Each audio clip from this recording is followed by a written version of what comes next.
episode 88 of School Librarians United. I am your host, Amy Herman. This podcast is dedicated to the issues and challenges school librarians face every day.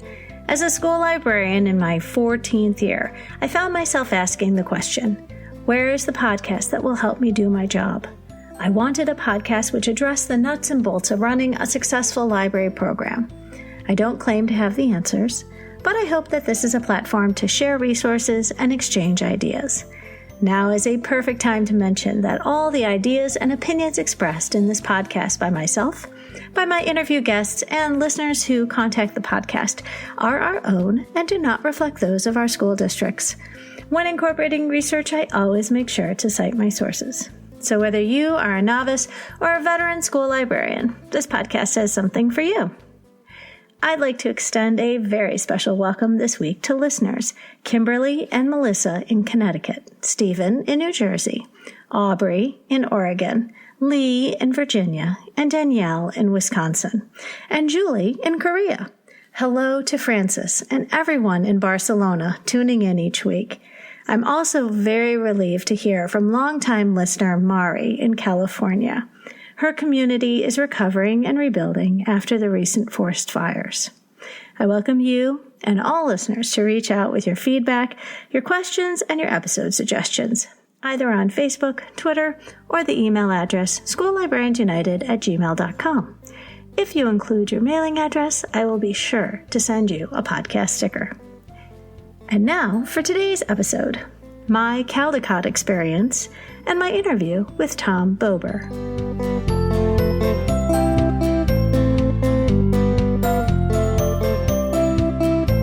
Welcome back to the podcast, Tom Bober. Listeners, if you haven't heard Tom's episode on utilizing the Library of Congress resources, I encourage you to make time for that incredibly valuable conversation, as so many of us are in search of digital resources to support distance learning.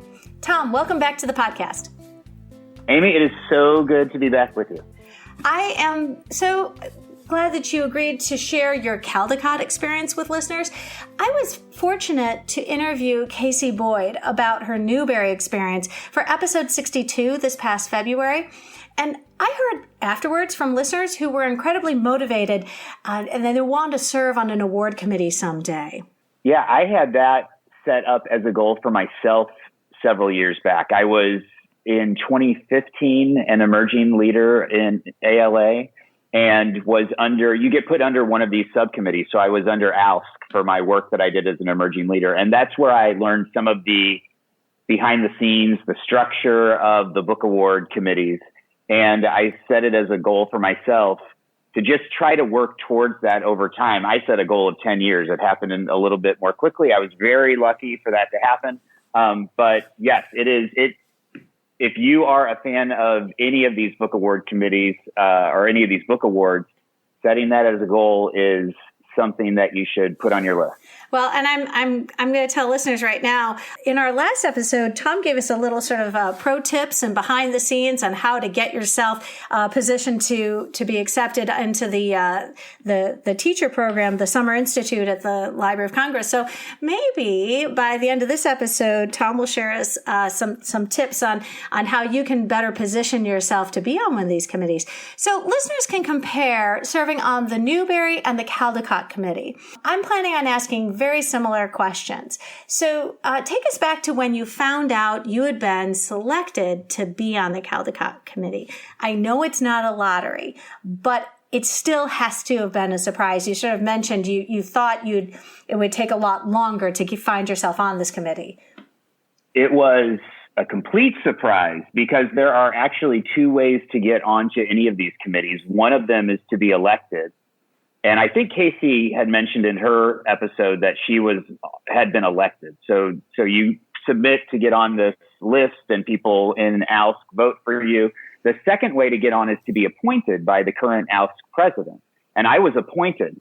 So my name was not out there at all in that respect. The only thing I had done, and I had done this for years since that 2015 experience, is I had yearly filled out a form for ALSC saying I'd be interested in any of these particular committees, including some of the book award committees.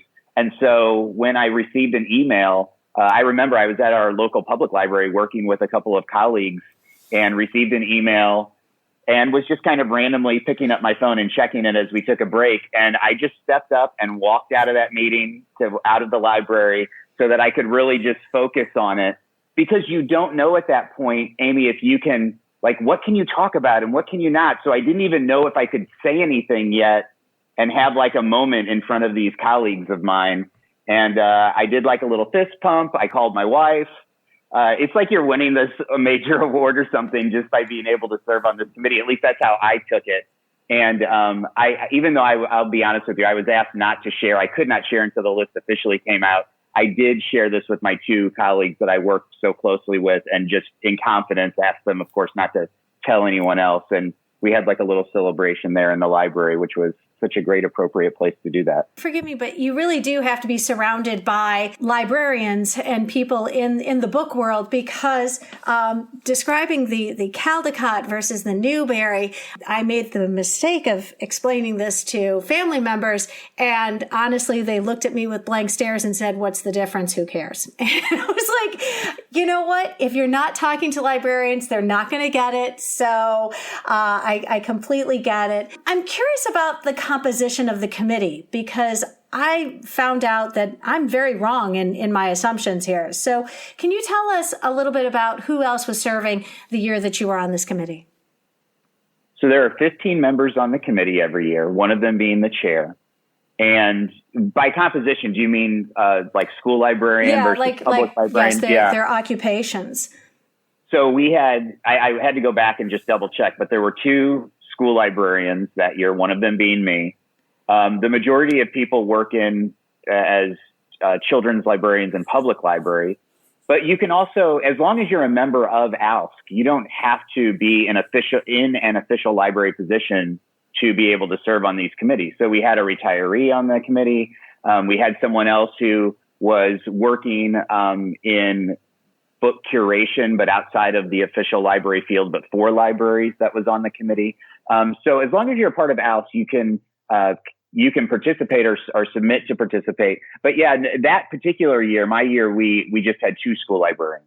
And the great thing is, though, is that all of us provide different perspectives to this process and to this experience. And so I think getting all kinds of different voices in the room, of course, around all types of ways that you can measure that, ends up being really important to the process. Well, and it seems incredibly obvious, but you wouldn't be able to have anybody on these committees who were publishers from the field of publishing books or published authors because of a obvious conflict of interest. You can have you can be a published author technically, if I understand correctly. So I'm going to refer to the Caldecott, handbook for this, but I believe you can be a published author as long as you don't have anything coming out for that calendar year of the award. Makes sense. And so again, there's a lot of different ways. And we have, I can point to a number of school librarians, and you may be able to as well, who are published authors. They put out a picture book or something else for children. And yes, they technically would be eligible in that type of situation. All right. Learning something new every day. All right. Thinking back to when you were initially selected, do you feel that you were given an accurate idea of just how much time this commitment would take? Because if I'm not mistaken, it's kind of more like a 2-year obligation than just a calendar year. Yeah, it does run more like 2 years. No, you have no idea, especially if you've never, the only way you know is if you've served on one of these committees before. So we did have people who had served on either a Caldecott committee earlier or one of the other book award committees, Geisel, Newbery, what have you. They probably had a fair idea, but no, me going in, I had no idea. My big concern was setting up enough bookshelf space in my home to be able to accommodate books, being able to carve out time, knowing that there were some things I was going to have to say no to be able to do this over the course of the year. I found out in, I want to say the fall of, 2017. And then you start receiving titles for 2018, and then the award is announced in 2019 in that late January, early February time. And then you participate in the banquet that happens at ALA Annual as a guest in the summer of 19. So it's just about just shy of 2 years. Oh, wow. All right. Well, and, you mentioned something about space, carving out a room in your living space for all of the onslaught of books. Yeah. Most of us would say, oh, sure, I've got room. And I'm looking around going, no. Serving on this committee would consume a great deal of your personal time. And I think that all of us are so accommodating. I think school librarians are so quick to say yes, and we're quick to agree to serve on committees for our school and for our district. It's in our nature to participate and support where we can. So tell us a little bit about how you made that adjustment, because it really is going to be with you for almost 2 years. I think the biggest thing for me that was tricky was carving out that time, but different from and if I can go ahead and compare to what Casey said, she was mentioning she could kind of read books in these small moments while she was out and doing things. With a picture book, you can't really do that because you can't have them out in the open. You're not supposed to let anyone else know what is being considered at all. And so all of this is happening in the four walls of my home in various spots because I was spread out all over the place. But finding that time when you're at home, you couldn't take a little bit of time if you get to work early or at a lunch break or something like that. That just didn't work. And so a lot of that time was in the evenings and on the weekends to actually do the reading. And I'm going to say reading a lot, but when I say reading, I also mean reading illustratively, like reading the illustrations of these books over and over and over again. You wouldn't necessarily think anything unusual of watching an adult read a chapter book. And as you talk about how you're not supposed to have people see you reading these books, I'm sure that an adult reading a chapter book would not attract any sort of attention. But if you're sitting in your doctor's office or waiting for your dentist appointment and you start pulling out all these picture books, I'm sure on some level that you are going to probably attract some unwanted attention in trying to do this. And it doesn't, that kind of, when you're looking at these books, I don't even think you can put a time on when you look at one of these books for consideration. Am I right that it takes several looks? I mean, you have to go back to these books and look at them again. It's not sort of a one and done. Am I right? Yeah, absolutely. So, and I can share a little bit about the structure and I'm going to share a little bit about how the structure of the committee works. I want to put up front too that there are things I can't talk about. I can't talk about what other people shared or said or books that were being considered that weren't recognized. Any of those things I can't talk about, but the structure I can share about. And so part of that structure is receiving those books on a regular basis. And sometimes I'd come home and there would be 5 or 6 packages outside my door. Sometimes I'd come home and there'd be nothing. It just would depend and it would ebb and flow. But all of those books that came in got multiple looks by me. I would say at a minimum, every book got 3 looks. And those are books that you can look at and after 3 looks, you say, no, this is not really meeting the criteria, the high standards that are set forth for the Caldecott. But then what happens is you have these books that you think, maybe there's something going on there. And those are books that I would set aside and let stew for a week or 2 weeks. And I would come back to, and I'd really then start to pick apart what's happening here that seems to be potentially meeting some of those criteria that are set forth in the Caldecott. And then as a committee, what would happen is that monthly we would submit suggestions to each other. And it could be, we could do 0 or we could do, as many as you wanted. But the suggestion basically meant, I think this book has something interesting happening with regard to the Caldecott criteria. And I want to make sure that the rest of you 14 people take a good look at this one. And then our chair would coordinate all that, and we would get those particular titles. We wouldn't know who sent them, but we would say, we would know this book was recommended and that book was, or suggested, that book was suggested. And then I would go back and pull those books back out, especially if I did not get if I kind of got to the point of dismissing it and saying, I don't think this is really meeting the criteria for consideration, that would be one that I would really take a very close look at. And other ones I had already looked very closely at. I had already started to kind of make some notes about, and I might see that on the list and say, oh yes, I'm in complete agreement with whoever suggested this particular title.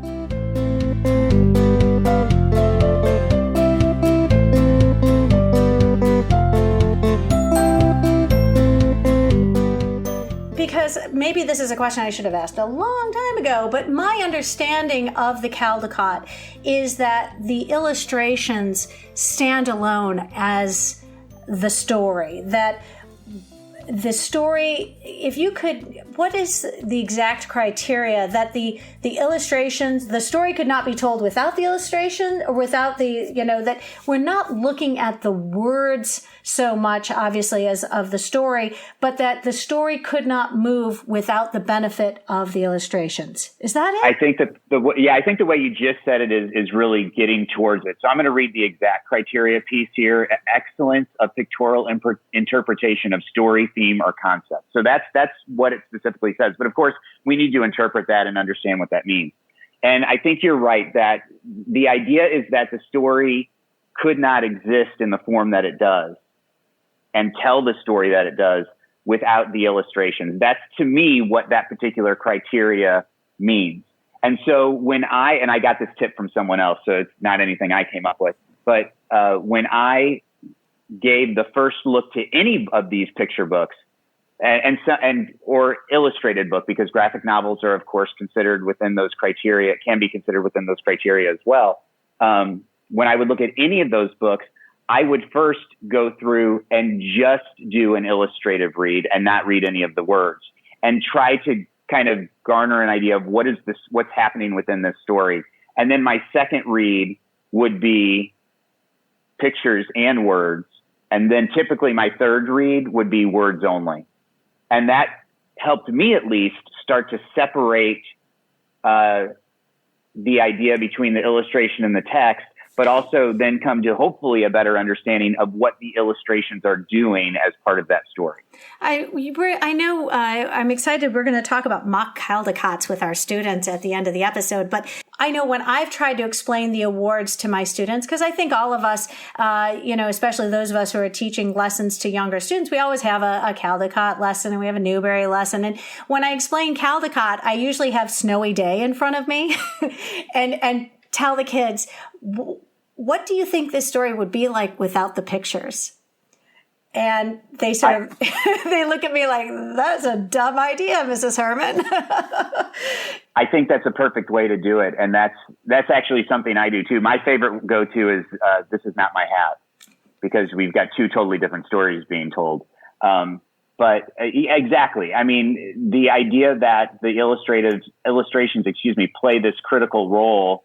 And I think too that the thing that comes across in the examples that I try to share is that the story is also worth telling, worth listening to, right? Because there can be these books with amazing illustrations, but the story can be kind of flat, and the illustrations, as good as they may be, play a part in that.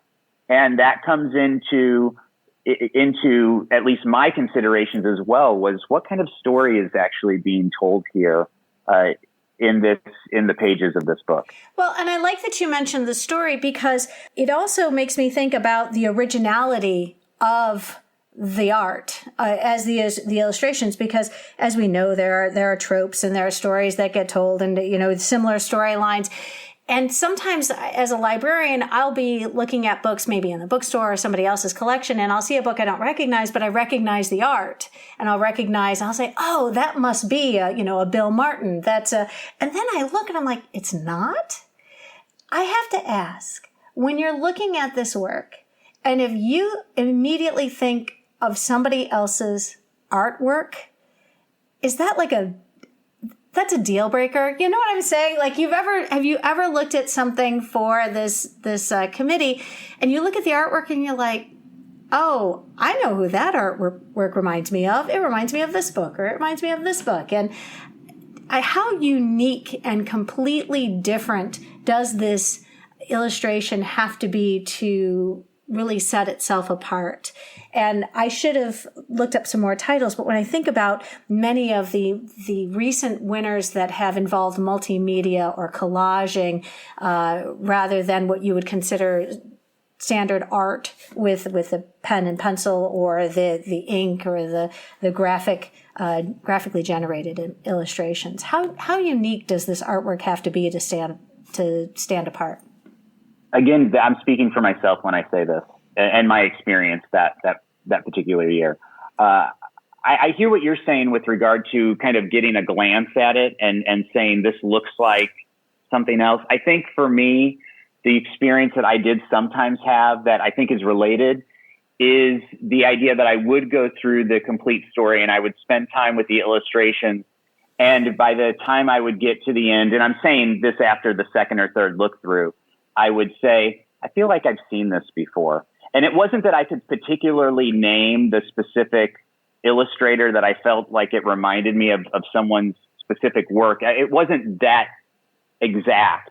But I think in a storytelling style, illustratively, there are things that just reference or remind us of other work. And I think, yes, then those things don't feel original. They don't feel unique. And I'll point to another one of the criteria. One of the other criteria is excellence of execution in the artistic technique employed. When you have something that is so reminiscent of something else, it kind of, for me, makes it difficult to rise to that idea of excellence of execution because it's so reminiscent of things that are already out there. Once you agreed to be on this committee, I mean, let me assume you have to actually tell them, oh, yes, I do want to be on this committee. I mean, could you imagine somebody actually saying, oh, pass? I mean, you did have to accept the offer. Am I right? Yes. And of course, I would imagine that most, if not all people accept. You put yourself out there either through the form that I did or by putting yourself on the ballot. So you know that it's at least a possibility. But yes, you do have to accept the appointment. Okay. And how soon did the book start coming? Because I imagine on some level, that time between you accepted being on the committee and the first book started arriving, you're sort of in this sort of limbo where you're like, I did say yes. So when did the books start coming? It's like when you get a job and you're like, okay, when does it start? Right. And there's actually a couple little gaps there, or a couple kind of points. There's that point where you can't tell anyone that I mentioned earlier. And then you've got the point where you're telling everyone because you're so excited and you can tell people, but you don't know anything about what's happening yet. And so then your librarian friends are asking your questions and like every other answer is, I have no idea. And then the first meeting where you really start to wrap your head around things for us was for the 2019 Caldecott, the 2018 midwinter. So the beginning of 2018. And at that point, they do a final check of your mailing address to get to your book question. And that list, I believe, after midwinter and really after the current year's awards are announced, because the Youth Media Awards are announced at the 2018 Caldecott and the other awards were announced then. After all those announcements come out, then Al sends out the mailing addresses of the 2019 committee members to publishers for consideration. So books started arriving, I'd say within 3 or 4 weeks after that. So I would say very early March would be around the time. So there was several month gap where from me finding out in the fall of 2017 to March of 2018 where books weren't coming. But it was a time where I could try to wrap my head around what is this actually going to look like and kind of prepare for that. I had a friend who had served on a Caldecott committee years earlier, and I was able to really tap into his experience and just ask a lot of questions around structure and what can I expect and those types of questions to help me prepare. Cool. All right. So you talked about making space in your home for being on this committee. Can you give us an idea of just how many books you evaluated for the committee? We're not allowed to say exactly how many books were evaluated. And honestly, I don't remember the exact number of books, but I would say, give or take 50, I'd say somewhere around 800 picture books is probably the number that we received. And some of those are, you receive books from publishers, but then we're also able to bring books into the mix ourselves as well. And also members of ALSC, I think it's only members of ALSC, can also make suggestions. So there's a form on the ALA website where you can submit and say, I think this book should be considered for the Caldecott or the Newbery or whatever else. So there's kind of those three avenues. Now, granted, most of the books we are dealing with are coming in from publishers or authors or illustrators that are sending them directly to committee members. But there's a few ways that we can receive them. And yeah, the total number was somewhere in the ballpark of 800. Okay, so now this is new information. You as a committee member were in a position to offer up your own titles if there was something that you hadn't seen at that point and said, hey, time out, hasn't anybody given this book a look? Yeah. And usually that happened, that can happen when a committee member is, well, I can only speak to myself. If I'm really, what I try to do in my curation of books for my own library is to be really on top of what's coming out. And so if I get a hold of a particular illustrated book that I would feel was worthy of consideration, but we had not received it yet as a committee because there sometimes is a lag time. Publishers, understandably, for shipping purposes are sending things in groups and chunks.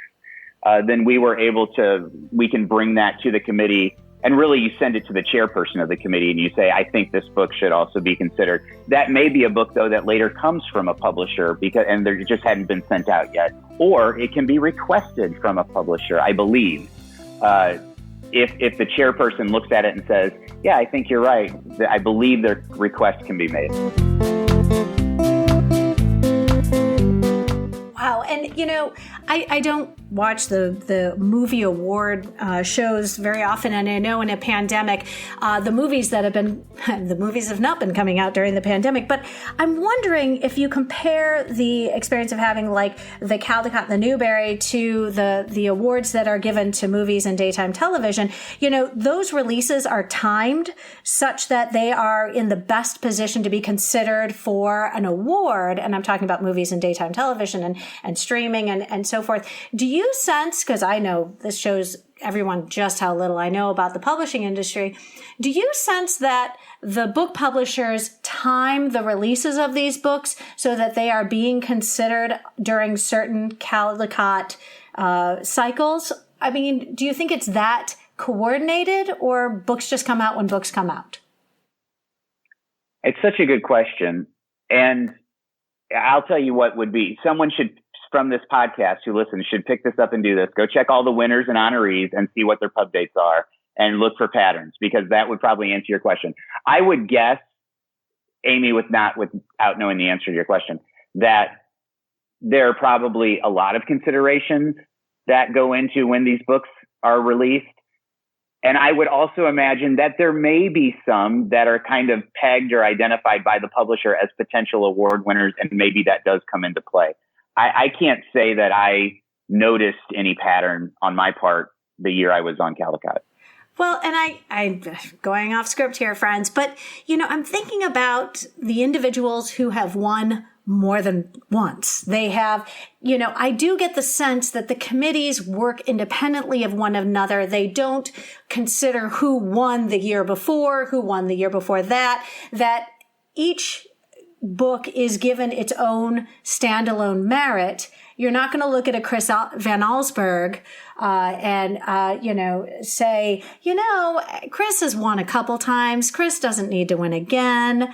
I have to think that when you look at some of these individuals, these artists who have won more than once, it almost validates this process because these books, because an illustrator can win more than once. This isn't like a one and done. Like, you can win, but we're only going to give you that once, and let's let other people win. I'm thinking too much like an elementary school teacher. Yeah, I think, to your point, two things that were really ingrained into our head as we were getting started with the process, was that this is about the illustrations in the book. It's not about the illustrator. So exactly to your point, this is about the book. The other thing that you referenced briefly is that we should not, and I think this goes without saying, but it was said, and I think it's good that it's said, we should not be looking at a particular book and dismissing it because we think, oh, well, this other award committee surely will pick it up and recognize it. And so that is something that those kinds of conversations were put forth out front as, take these thoughts out of your mind.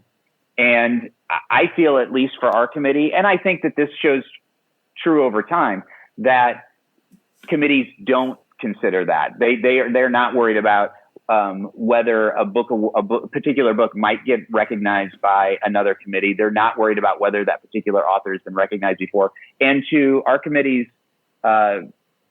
credit, I suppose, to your point, the winner our year was Hello Lighthouse, Sophie Blackall, and she had been recognized already before. So this was a second recognition for her. Well, and I do think about the recent winners that have been picked by multiple committees, and it just is a confirmation of just the contribution that this book brings to our readers and to our collection. So that's a great thing that you're not cross promoting. You're not sort of deciding, hey, this is the year we're going to raise this book up or this author up or this illustrator up. I love that. And I'm really curious. You said there are 800 books. Were you allowed to keep them for your library collection? So we were allowed to do whatever we wanted with our books. My library, my elementary school library, could not take an influx of 800 picture books. I don't know unless you're from an extremely large elementary school, that could take 800 books into the collection. Just the shelf space alone, we couldn't accommodate it. I saved maybe about 50 books that I of course, if you listen to our last conversation, I have an affinity towards historically based picture books. So I saved several of those that I really connected with. I saved a few that I thought curriculum wise I could do some work with. I sometimes would look at a book and say, oh, I would love to use this with my students with this learning experience. So those books I kept. And then there were a couple books that I just loved, and I just decided that I was keeping those also. The rest of my books were donated to a local school district. Yeah, many people know now about Ferguson, Missouri, so the Ferguson-Florissant School District. I had an acquaintance in the district, and all of the rest of my books were donated to that district. And then I don't know what happened with them from there. I think they were just kind of distributed across classrooms and libraries from that point. Wow. Well, I'm glad I asked. So, when you mentioned that you looked at a book at least 3 times, did you create some sort of rubric, or did you create some sort of a binder with a page for each of these books, or how did you organize your thoughts on each of these books?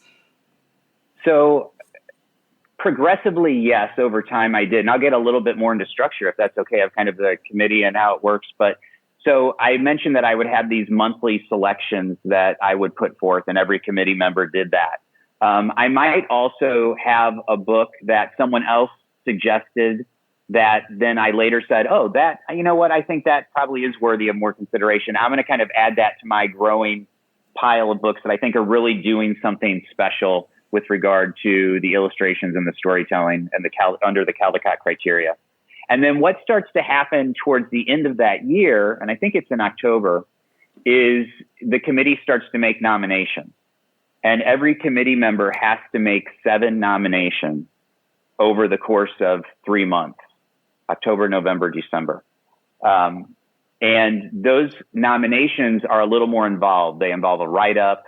Your name is attached to it. And those nominations are the books that are officially considered when we meet at midwinter to decide the winner. So we don't come into midwinter with 800 books to consider. We come into midwinter with the largest possible number could be, if you do the math, I think it's 105 books, but people can nominate the same book. So it typically, I think for most committees, ends up being less than that, but you still have dozens and dozens of books. And at that point, to get to your question, at that point, that's where I started doing much more detailed write-ups of the books. I had Post-it notes stuck in books and pages marked and those types of things. And I basically kind of took all of that and put it onto a form, because what I needed to be ready to do in the committee position where we're all face to face around this giant table is to be able to speak towards that book and what it did illustratively in my mind. And so getting everything down onto a one page for each book for me became really important. And it almost sounds like you sort of are defending your choice, that you, in your mind, have clear winner, or, and I know there can be multiple honors. Is that something that you can speak about? Because I want to tread lightly here, because, this is a question my students have asked me, how do they decide how many honor books there are? And I'm like, I think that happens behind closed doors, and I will certainly find out. But, sometimes one year there are 2 honor books and one year there might not be. And I wonder if this is something that has to do with what happens when you are sitting around that table, and advocating for the books that you particularly feel are strong candidates. So I think to your point that you come in defending, be ready to defend. For me, and I think I don't think I'm the only one who comes in with this viewpoint. I think it was actually suggested to us. We were actually really suggested not to come in kind of ready to die on a hill for one particular book, because you've got 15 voices around the table and you're going to get perspectives that you did not particularly think about. And it is a collaborative consensus that comes about when you are actually selecting the Caldecott winner and the honor books. I think I want to speak to one other point too, that I think maybe people, at least an approach I took, and I don't know that many people consider this, is I wanted to be able, I knew all the books we were going to be talking about. I knew which of those books, I knew how I felt about all of those books. I had notes about all of those books. I came in to that discussion ready to talk about what I thought was working extremely well in all of those titles. But I also came in ready to talk about what I considered not to be working well about all of those titles. And I think this is the thing that is interesting. You have to, when you have dozens of really amazing picture books, you have to really understand every element of it and pose questions. I mean, I think it's up to that committee to pose the hard questions of, is this really more of an illustrative issue than an illustrative benefit? And have that discussion. And I think that, and I came in at least ready to have that discussion. And I think it's a valuable thing to think about when you're looking at these types of books and really trying to make those really hard decisions, because there's so many amazing picture books that come out every year. All right, cool. Did you meet with your committee? I know you mentioned you meeting at the midwinter and meeting at the annual, but in terms of meeting in between, were these just, emails that all of you responded to? This is, when you're talking about, this is pre, Zoom or the Google Meet, that we all find ourselves wrapped up in these days. But did you have like hey, everybody, we're meeting at 7:00 on Thursday, RSVP here? I think that, no, we did not. I know that Casey mentioned that she did. She served in this past year, and we were kind of right on the cusp of the change. I heard through the grapevine that some committees, that year, the 2019 year, did dabble in the virtual meeting. We did not. I think that's one of the other surprises for me that I did not expect, was in many ways how isolated that year felt in participating in that committee, because you are, besides the monthly emails coming in, you are kind of on your own until those really large and important meeting dates. Okay, awesome. Something that shouldn't have surprised me when I interviewed Casey, but, committee members assume all the costs with traveling and attending these conferences. It makes sense, but, when you talk about this being a 22-month commitment, all the travel, you had to register for the conferences that you were vitally contributing to. I realize that it's also a financial commitment that you're making to this process.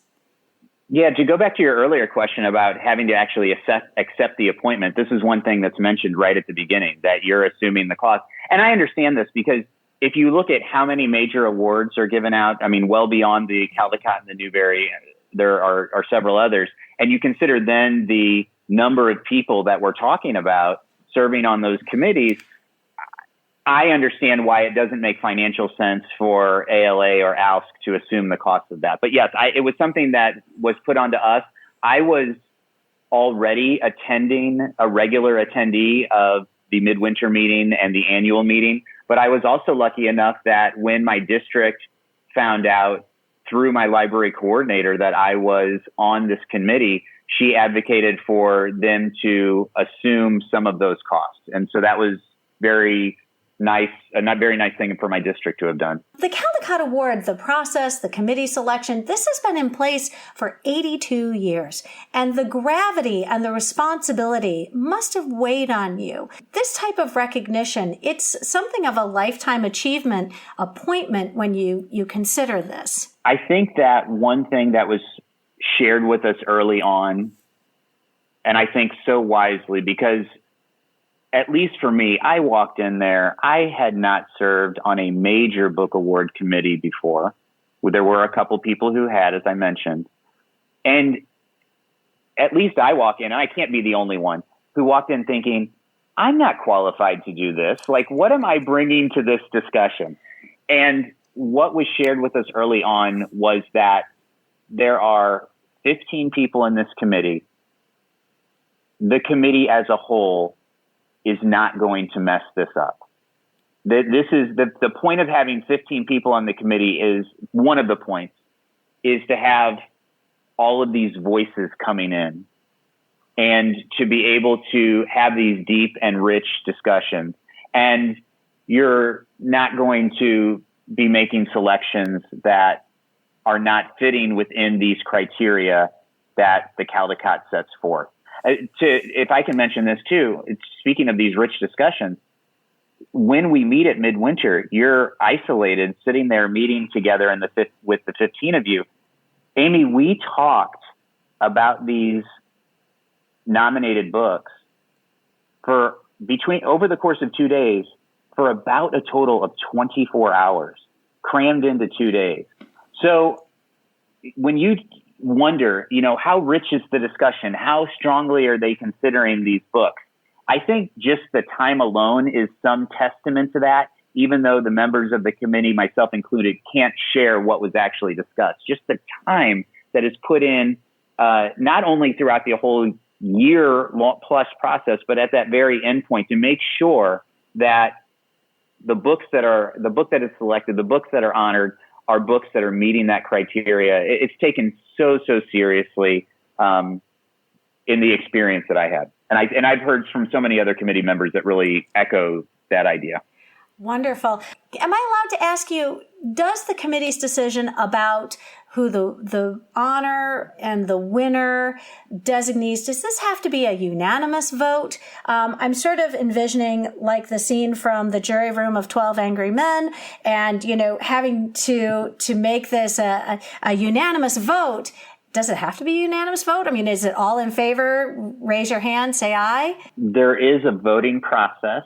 There is a kind of point process that gets assigned to vote, and the winning book has to meet multiple criteria in that process before it is deemed to be the winner? I know I'm answering that in a very vague way, and I'm answering it in a way that I feel comfortable answering given the way that whole process goes forth. And I do know that, for example, ballots from previous years are kept, but they are all put away. So this is not public information that's out there as far as how many votes did a book get, or how many there. And there are multiple rounds of voting as well. So it's not like we vote once and decision made. There can be multiple rounds of voting that happen. And again, we don't talk about how many rounds. We don't talk about what got what vote. And then just to probably just as vaguely address your question about the honor books, there is consensus amongst the group around what books should be named honored books. Okay, so, it sort of seems like a conciliatory nod to the next highest getter, the next vote getter that just kept on coming up but was always in second place or always in third place. Or again, I tread lightly because I don't want to offend people who are on the committee. I don't think, at least for me, I've never viewed it that way after going through that process, because when it came to the honor books, I mentioned that 24-hour time period that we were discussing all of, these nominated books. When it comes down, I think it goes without saying that there was a lot of time that was spent just in that 24 hours speaking about not only the winning book, but the books that were honored as well. And so I don't see it as a conciliatory thing. I see it as a situation where we are tasked with naming one winner. And yet, as I mentioned before, there are so many amazing picture books that come out that we would almost be doing a disservice to the picture book loving community if we didn't recognize these other titles. And again, that's my take on it. That's how I saw it.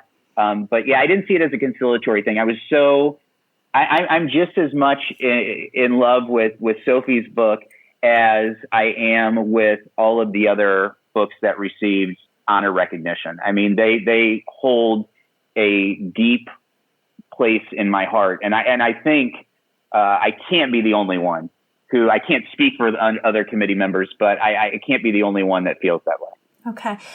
Listeners right now are hoping that you're going to tell them exactly how to find themselves on this committee in a couple of years. So could you mentioned actually, submitting your name for consideration. Can you tell listeners what they could do to better position themselves, professionally, that would give them put them in a place where they might even be considered for the Caldecott committee?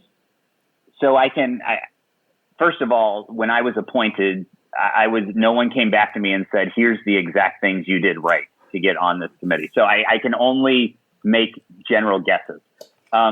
Two things I think that for my experience were probably influential. The first one is that I was already very involved in ALSC on other committees. And so I found myself on other committees. This year, I'm on the Quick List committee. I had served actually on that one. That was the first committee I'd served on as well. So I'm revisiting that one. So serving on other committees within ALSC, showing that you're not just in it to do the book award, that you're in it to really be there and help the library community, I think is important. And I think that makes a lot of sense. The other thing that I did that maybe and probably many of your listeners have the opportunity to do is that I was also involved at the state level with my state school library organization. And I had the opportunity to serve on 2 book award committees at the state level. Neither of them for picture books, one of them for more YA, grade 6 through 8, and one of them for more middle grade. But having that experience, again, I don't know what role it played, but I would imagine that it had some influence as someone's looking through sheets of names and past experiences. And then just make sure that if you are filling out that form for ALSC that says, I would be interested in serving on one of these book awards, that you put down the information that you think is going to make you recognizable and stand out. I think that that's important as well. Awesome.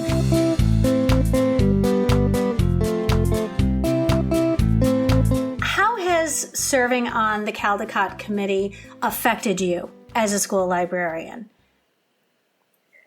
I think, well, first of all, in a more general sense, I will never look at a picture book the same way again. I look at a picture book much more carefully, and I'll be honest with you, I'm much more attentive to the illustrations than I ever was before serving on the committee. In a more specific sense, as a school librarian, the biggest way that it has influenced me is that it's completely changed the way that I run my Mock Caldecott. I had run a Mock Caldecott before serving on the committee. The year I served on a committee, they asked that we not do a Mock Caldecott because, and understandably, you make a selection of so many books, and they didn't want adults to see what books you were rising to the top to put in front of students. So I didn't do a Mock Caldecott committee that year. But then coming back, it had me just rethink that complete approach. And what I really tried to do with my students was I tried to make it, in some ways, become closer to what my experience was. So, for example, one thing that I had done in the past is we would do a lot of really regular check-ins to talk about particular picture books after I had curated a set of books for the group to look at. And my Mock Caldecott runs at lunch. Kids come up with their lunch and they eat and they look over picture books. I actually, and I know this sounds horrible in a way, but I made it a little more isolated of an event.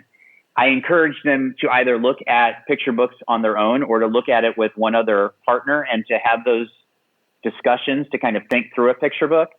And then what I would do is I would come around and do kind of check-ins. I would ask them what they were looking at, what were they noticing, what were they seeing.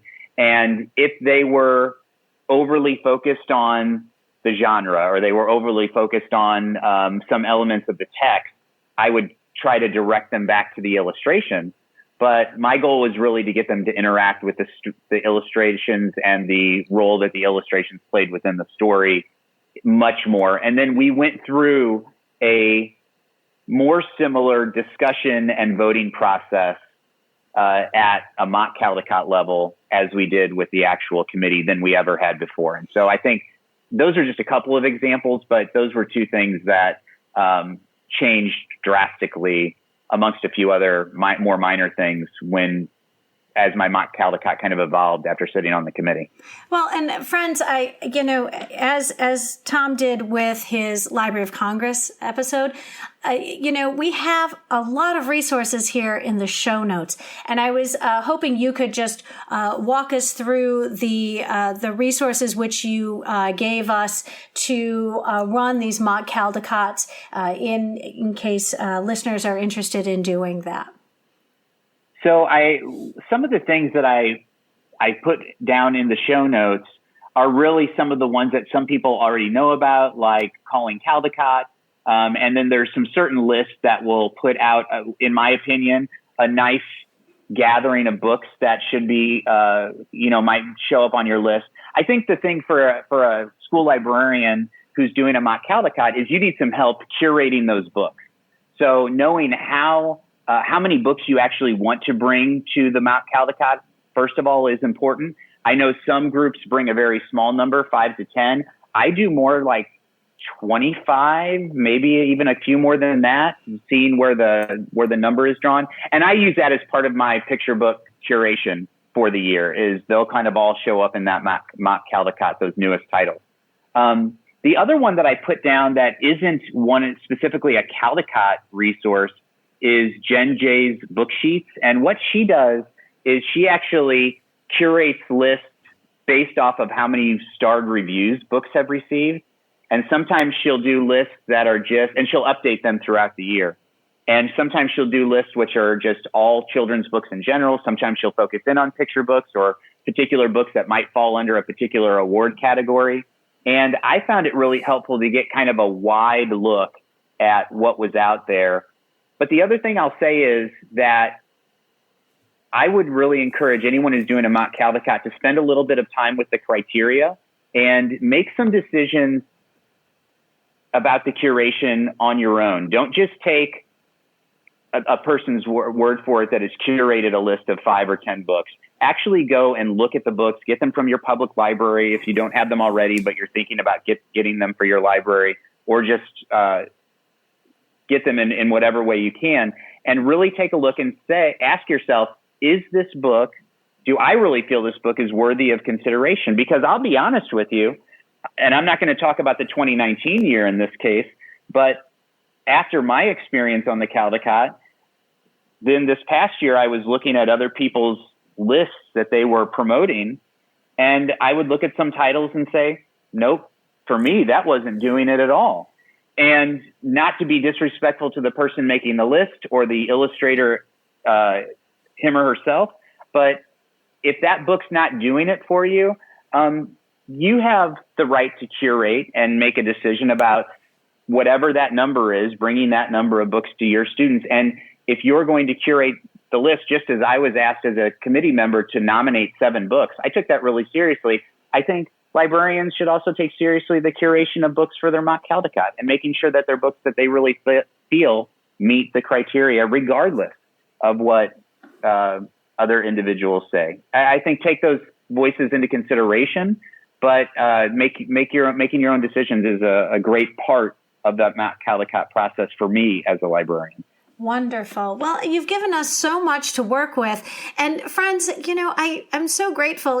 Tom is been so generous with meeting. And I got to tell you right now, this August doesn't resemble any August I've ever experienced. And having our time is very important as we're all trying to navigate this sort of teaching during a pandemic. So I, really do appreciate you reaching out and being generous with your time, because I'll tell you, pandemic or not, this Caldecott Award is going to happen. And I know so many of us are excited and I'm ready to put this on our list of things we'd love to do as professionals. So Tom, thank you again. Remind us where we can find you on social media if we aren't already following you. The best place to find me is on Twitter, and my handle is @CaptainLibrary, CaptainLibrary. And I'm also on Instagram @CaptainLibrary, but I'm more of a lurker, but feel free to find me there too. Yeah, I'm officially a lurker on Instagram too. There's only so many hours of the day. I'm sorry, everybody. Listen, I am so happy to have met with you again, and I hope our paths cross soon. Take care. I hope so too. I feel extremely fortunate to have been able to have wonderful conversations with Tom about his experience on the Caldecott Committee, as well as being able to talk with Casey Boyd about her experiences on the Newberry Committee. And I'm not going to lie that I had a small hope in my heart when this podcast got started that those episodes would someday happen. And I'm just very excited, because when you think about the goals we set for ourselves, that was a pretty big one for me.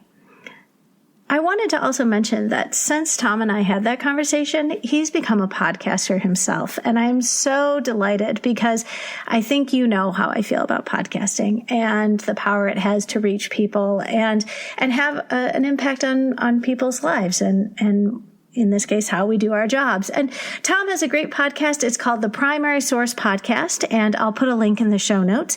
And I really want to make sure that everybody knows about it, because if you listen to Tom, when we spoke about being the teacher in residence in the Library of Congress episode, you'll get a flavor for some of his expertise. And you know that not only is this a valuable conversation to be having with, educators, but also with the school librarians who bring all these resources together and share them with our teaching staff. So I really hope you give that a listen. If you found this episode helpful, please share it out with your team, your PLN, and on social media. I do make it a point not to ask listeners to leave reviews on their podcast app of choice, but it actually helps listeners find the podcast. And I'm not going to use the word algorithms, but there's an algorithm. And if you leave a review, then, listeners are more likely to find the podcast. I prefer to hear from you directly, but a review would be very much appreciated. The topic of our next episode will be Learning Commons and my interview with Ashley Sherman. I hope you will tune in.